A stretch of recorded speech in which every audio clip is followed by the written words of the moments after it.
Assalamualaikum warahmatullahi wabarakatuh. Selamat pagi anak-anak. Apa kabar nih semuanya? Alhamdulillah kalau baik semua. Sudah pada sarapan belum? Wah, masih ada yang belum sarapan nih ya. Lain kali sarapan dulu ya tiap pagi, biar kegiatan apapun dapat dilaksanakan dengan fokus dan perut juga nggak keroncongan. Sebelum kita memulai kegiatan kita pada hari ini, ada baiknya kita berdoa terlebih dahulu. Siapa yang ingin memimpin doa? Ya, kepada Dodi, Ibu persilakan.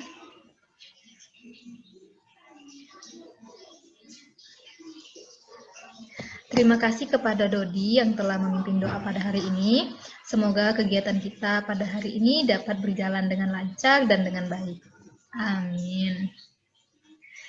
Ibu sangat mengucapkan terima kasih kepada kalian semua yang telah menyempatkan untuk hadir dan mengikuti kegiatan kita pada hari ini. Ini sudah pukul menunjukkan 8 ya, sudah jam 8, artinya kita melaksanakan bimbingan klasikal sesuai dengan kesepakatan kita. Akan melaksanakannya jam 8. Nah, kita melaksanakan bimbingan klasikal melalui via Zoom dan secara online karena seperti kondisi saat ini, pandemi COVID-19 tidak bisa memungkinkan kita untuk melaksanakan bimbingan klasikal secara offline atau secara langsung. Jadi kita akan melaksanakannya secara online. Dan ini pertama kalinya kita bertemu secara via Zoom.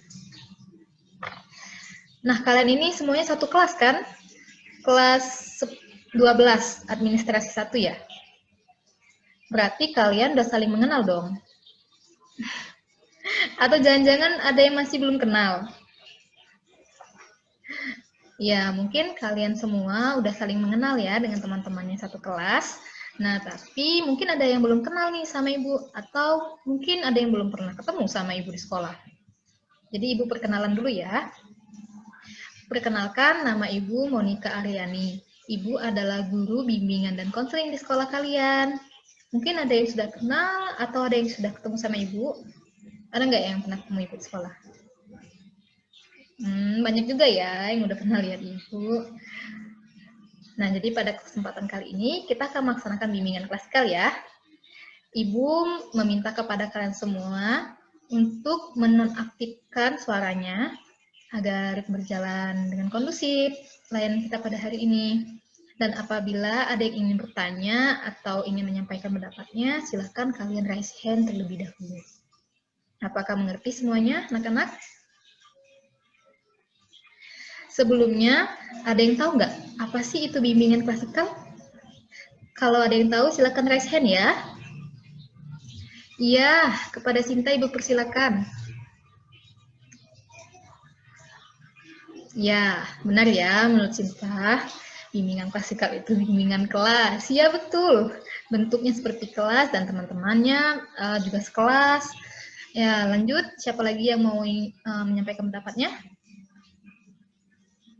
Ya, kepada Budi, dipersilakan. Ya, benar sekali ya. Bimbingan klasikal ini adalah strategi layanan bimbingan dan konseling. Wah, hebat-hebat banget ya anak-anak 12 ADN 1 ini. Ada lagi yang ingin menyampaikan pendapatnya? Ya, kepada Nadia, Ibu persilakan. Ya, betul. Jadi bimbingan klasikal ini adalah untuk menyampaikan informasi, menambah pengalaman, menambah wawasan, ya betul semua ya. Jadi pendapat-pendapat kalian semua itu adalah benar. Jadi Ibu jelasin lagi ya, bimbingan klasikal itu adalah suatu strategi layanan dalam bimbingan dan konseling. Nah, bimbingan klasikal ini dapat berjumlah 30-40 peserta didik dan dipimpin oleh guru BK atau konselor seperti Ibu dengan tujuan untuk mencegah timbulnya masalah, untuk mendapatkan informasi, mendapatkan pengalaman, mendapatkan wawasan, mendapatkan pengetahuan baru, atau juga dapat mengembangkan potensi secara optimal. Dan kalian juga dapat menambah keterampilan dalam berkomunikasi di sini. Jadi Ibu harapkan kepada kalian semua, jangan malu dan jangan ragu ya untuk berpendapat atau untuk berbicara. Kalian, Ibu harap banget bisa aktif dalam selama proses kegiatan ini ya. Jadi jangan pernah malu. Sampai di sini, apakah semuanya paham mengenai bimbingan klasikal? Paham ya? Nah, sebelum kita memulai kegiatan kita, kayaknya lebih baik kita ice breaking dulu deh, biar kalian semangat. Gimana? Setuju? Nah, jadi Ibu ada sebuah game atau sebuah permainan. Nah, kalau Ibu bilang selamat pagi, kalian bisa tepuk 1 kali. Kalau Ibu bilang selamat siang, kalian bisa tepuk 2 kali. Kalau Ibu bilang selamat malam, kalian bisa tepuk 3 kali. Mengerti anak-anak? Ibu mulai ya. Selamat pagi. Selamat siang. Selamat malam. Selamat pagi. Selamat malam. Siang. Pagi. Malam. Sore. Masih ada yang nggak fokus ya ternyata. Ya, kita tepuk tangan dulu untuk kita semua. Kayaknya udah pada semangat semua ya. Sudah pada siap belum? Kita mau mulai nih acaranya, mau mulai nih kegiatannya. Sudah siap ya? Nah, pada kesempatan kali ini, ada yang tahu nggak kita mau bahas tentang apa? Pada nggak tahu kan? Jadi, pada kesempatan kali ini, kita akan membahas tentang pencegahan penyalahgunaan narkoba. Wah, kayaknya seru banget nih judul hari ini. Ada yang tahu nggak? Apa sih singkatan dari narkoba itu?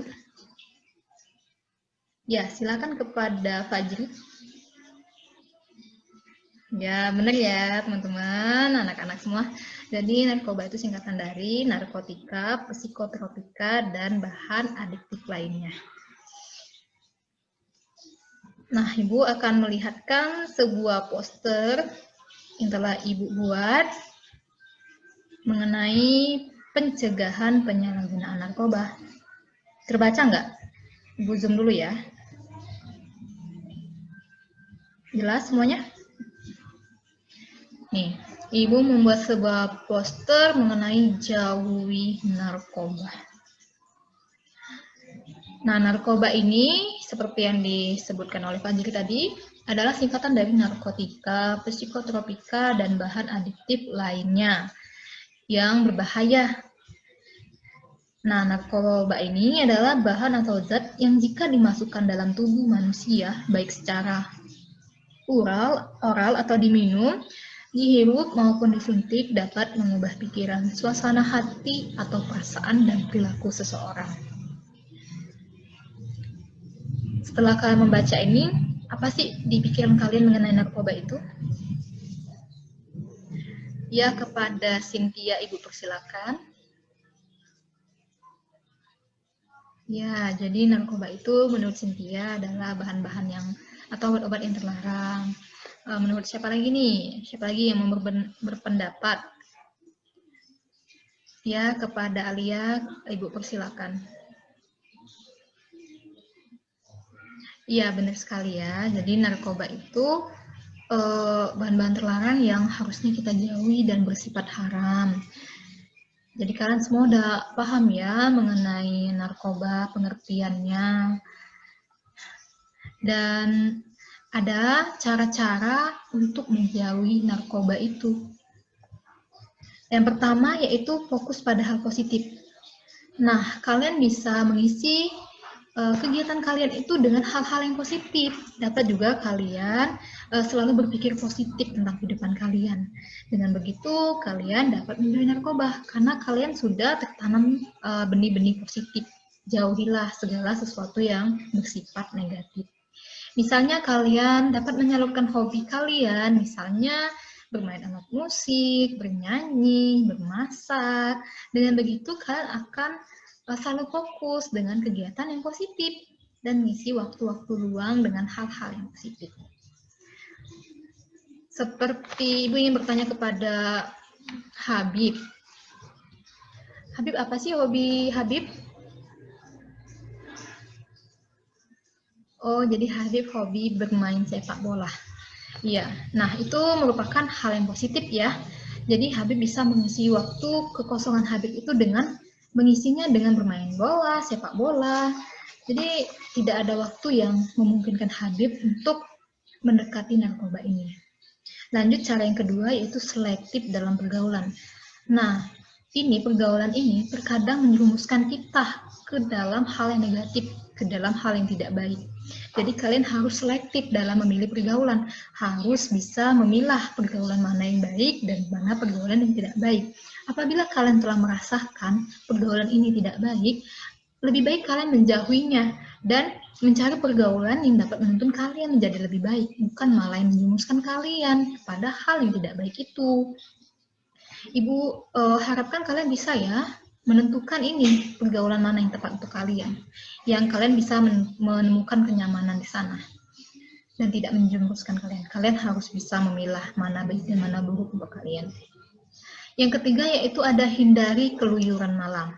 Nah, suasana malam ini biasanya sensitif banget dengan hal yang negatif. Karena pada dasarnya apabila kita keluyuran malam itu banyak aktivitas-aktivitas yang tidak penting sebenarnya kita lakukan. Misalnya nongki-nongki, nongkrong-nongkrong, atau berkumpul dengan teman-teman. Lebih baik kita stay di rumah dan melaksanakan hal-hal yang positif tadi, misalnya membaca buku, tidak harus keluyuran malam, lebih baik kita mantep di rumah. Sampai sini paham anak-anak mengenai ini, cara menjauhi narkoba ini?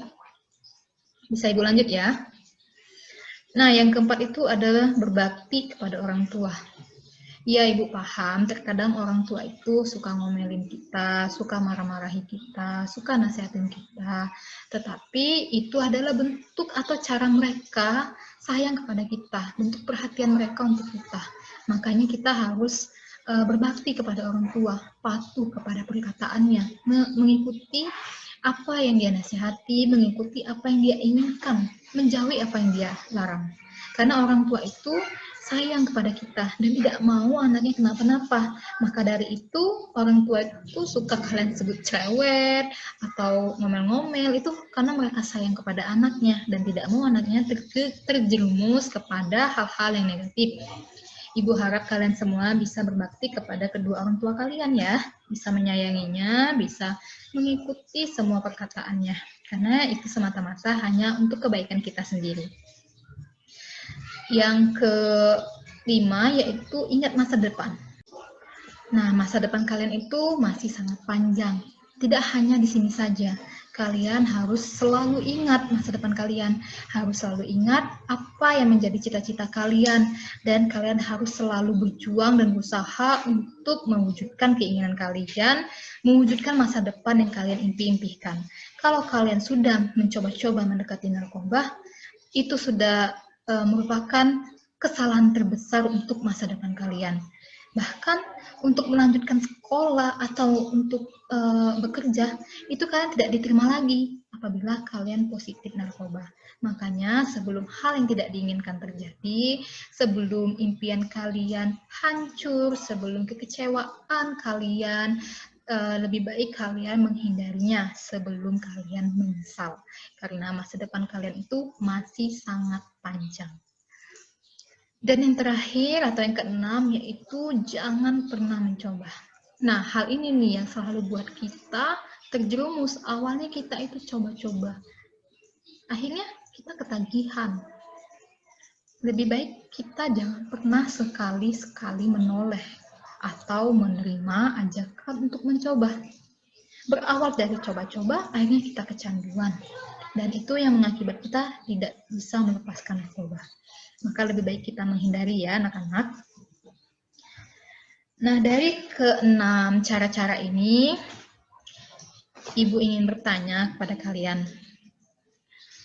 Apakah kalian sudah melaksanakannya dari keenam ini? Sudah semua, yakin nih. Tapi Ibu yakin kok kepada kalian semua. Kalian adalah para peserta didik, para siswa yang masih memiliki harapan untuk orang tuanya, yang masih memikirkan kondisinya, yang masih memikirkan masa depannya, yang sudah mengetahui mana yang buruk dan mana yang tidak baik. Sampai di sini, apakah ada yang ingin bertanya? Ibu persilahkan ya, yang ingin bertanya atau ingin berpendapat mengenai ini, Ibu persilahkan. Ya, kepada Najwa, Ibu persilahkan. Ya, nggak apa-apa kalau Najwa ingin berpendapat, Ibu persilahkan.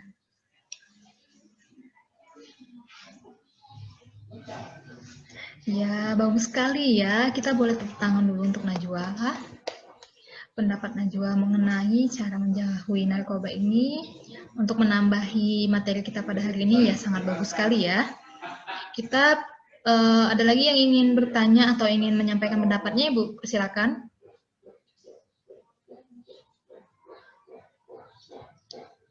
Iya, jadi pertanyaan dari Dodi, bagaimana jika kita tinggal di lingkungan yang tidak baik?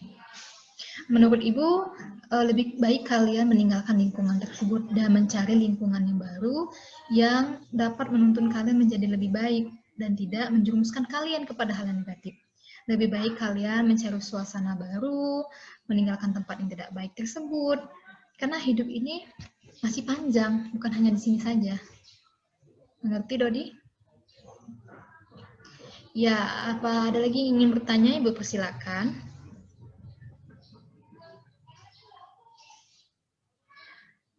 Jika tidak ada, apakah kalian semua paham dan mengerti mengenai pembahasan kita pada hari ini?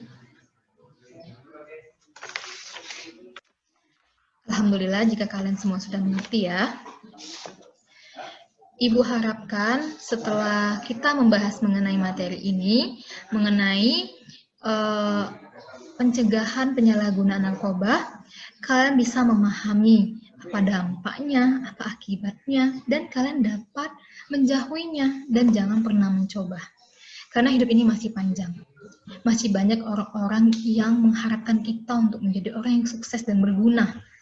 Jadi, pikirkan diri kalian. Pikirkan orang yang kalian sayangi. Jauhi narkoba. Oke, anak-anak? Siap? Bagus, pintar-pintar semua ya.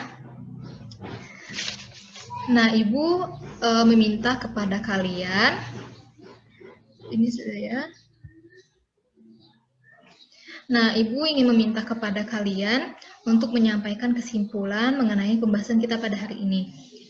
Kepada yang sukarela untuk menyampaikan kesimpulan, Ibu persilakan. Ya, kepada Paris, Ibu persilakan.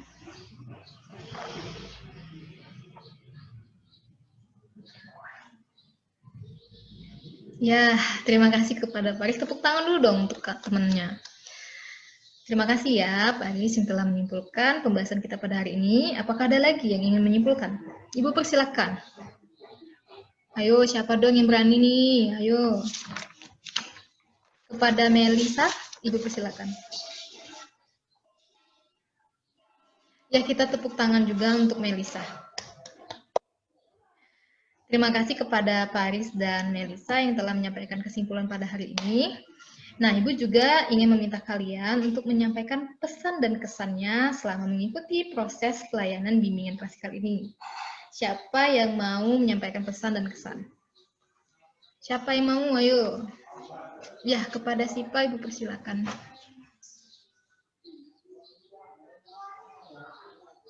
Wah, bagus banget ya pesan dan kesannya. Ya, terima kasih ya. Tepuk tangan juga dong. Ayo, siapa lagi? Satu lagi dong. Siapa dong yang berani? Ayo, siapa? Ya, kepada Adinda, Ibu persilakan.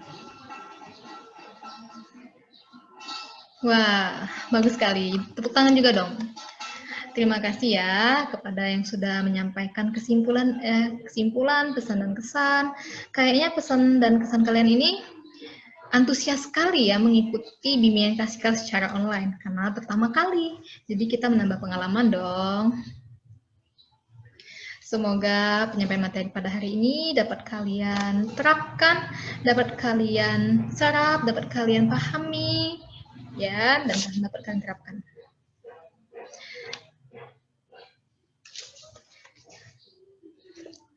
Semoga pada kesempatan di lain hari kita dapat melaksanakan bimbingan klasikal lagi. Ibu sangat mengucapkan terima kasih kepada kalian semua, anak-anak Ibu yang Ibu sayangi, yang telah berpartisipasi dalam mengikuti layanan bimbingan klasikal pada hari ini. Ibu mengucapkan mohon maaf yang sebesar-besarnya jika selama proses bimbingan klasikal Ibu terdapat banyak kesalahan dan kekurangan. Kepada Allah juga Ibu mohon ampun. Ibu akhiri ya semuanya. Wassalamualaikum warahmatullahi wabarakatuh.